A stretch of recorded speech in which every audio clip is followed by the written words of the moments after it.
Like करें, उसके बाद सब्सक्राइब करें और बेल आइकन को दबाएं ताकि हमारे वीडियोस आप तक सबसे पहले पहुंचे। इमाम आजम कहते हैं कि अगर कयामत में अल्लाह मुझसे पूछे, ऐ नौमान तू दुनिया से मेरे लिए क्या लाया है, तो मैं अल्लाह की बारगाह में अब्दुल्ला इब्ने मुबारक को पेश कर दूंगा, वही मेरे लिए निजात का जरिया बन जाएगा।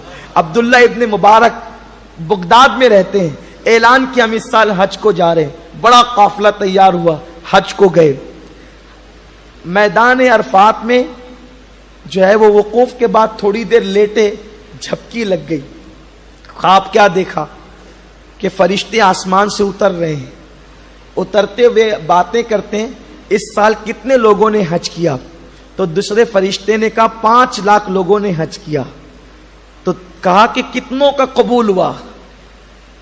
तो फरिश्ता कहता है किसी का कबूल नहीं हुआ। पूरे 5 लाख के 5 लाख का रद्द कर दिया अल्लाह ने। तो फरिश्ते ने कहा 5 के 5 लाख का रद्द कर दिया गया।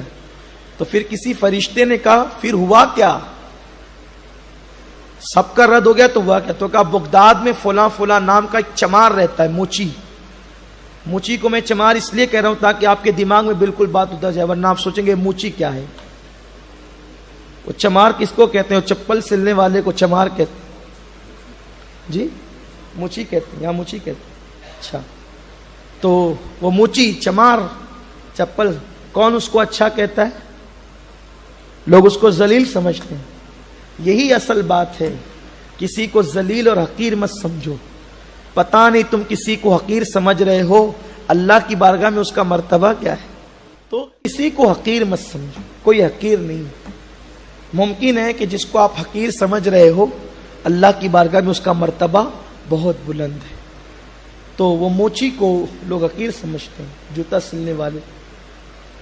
तो फरिश्ते कह रहे थे कि किसी का हज कबूल नहीं हुआ, लेकिन बगदाद में फला मोची चप्पल सिलने वाला रहता है, उसके सदक़े में अल्लाह ने सबके हज को कबूल कर लिया।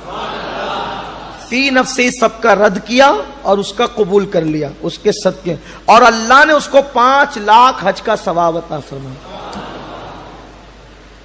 फिर किसी फरिश्ते ने कहा लेकिन कमाल यह है कि वो हज को आया ही नहीं। जो नहीं आया उसके सदक़े कबूल हुआ, जो आए उनका रद्द हुआ। जो नहीं आया उसके सदक़े कबूल हुआ और उसको 5 लाख हज का सवाब मिला।